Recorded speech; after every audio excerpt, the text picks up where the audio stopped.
Alors cette vidéo aujourd'hui dans mon petit jardin, c'est ma beauté et la lune. Je vais vous donner les dates précises pour que vraiment votre corps tire le meilleur parti de tous les soins que vous allez lui faire grâce avec la lune. Donc je vais vous demander de noter les périodes dites décroissantes. On défait, on décharge, on détoxifie et le cheveu repousse plus vite. En période croissante, au contraire, ça retient.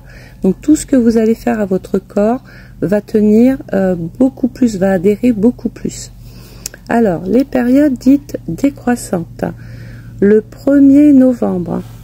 Ensuite, le 5, le 6, le 7, le 8, le 9, le 10, le 11, le 12, le 13, le 28 et le 29. On est en période dite décroissante.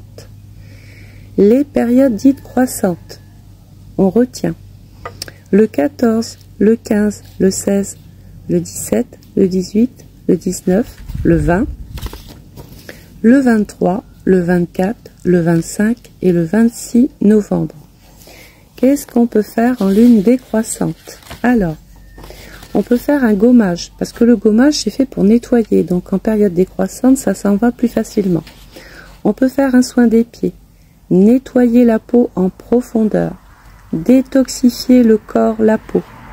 D'ailleurs, c'est peut-être même une période pour démarrer éventuellement un régime, mais buvez beaucoup pendant ces périodes-là.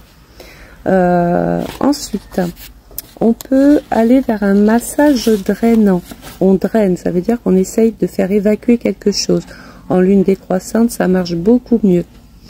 Ça marche surtout pour celles qui ont souvent de la rétention d'eau ou qui veulent venir à bout de problèmes de cellulite. J'invite aussi en période décroissante à effectuer des gommages, des soins purifiants. Que vous ayez sur votre peau de l'acné, des boutons, de l'eczéma, des imperfections, les soins purifiants marcheront beaucoup plus en lune décroissante. Je vous conseille aussi de faire un hammam ou un sauna. Pourquoi? Sauf avis contraire médical, mais le hammam il est fait pour vous faire transpirer, donc déjà il évacue des toxines du corps et donc en période décroissante ça marchera beaucoup mieux.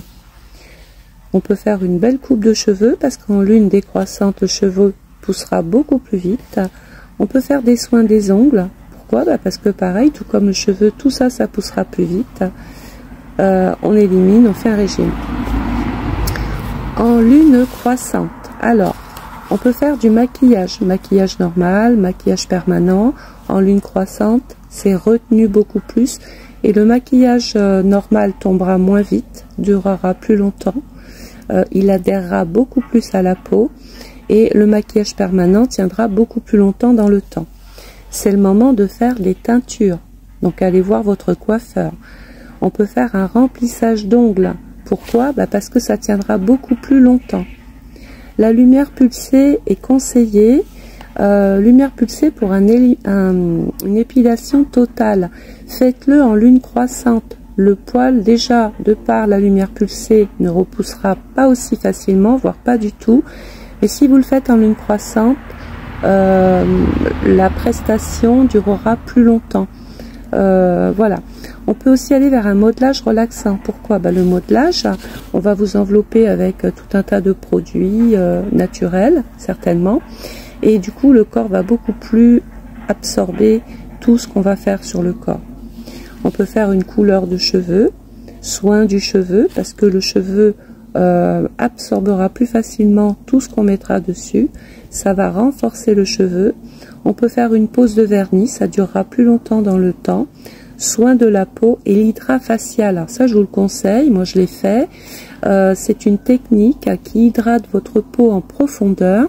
Donc déjà, le service en lui-même, il est efficace, mais si vous le faites en lune croissante, ça marche, c'est une valeur ajoutée.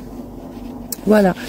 On va simplement éviter, quand la lune passe dans le signe du cancer et du poisson, on va plutôt laisser son corps au repos, on ne fait rien.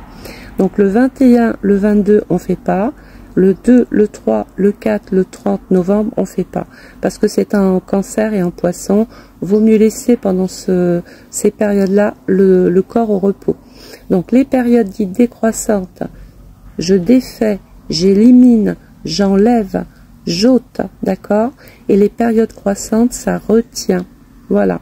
Par exemple, en période croissante, on peut plus facilement jeûner qu'en période décroissante. Bon, si cette petite vidéo t'a plu, n'hésite pas à me mettre un commentaire, de liker et de me mettre dans tes favoris.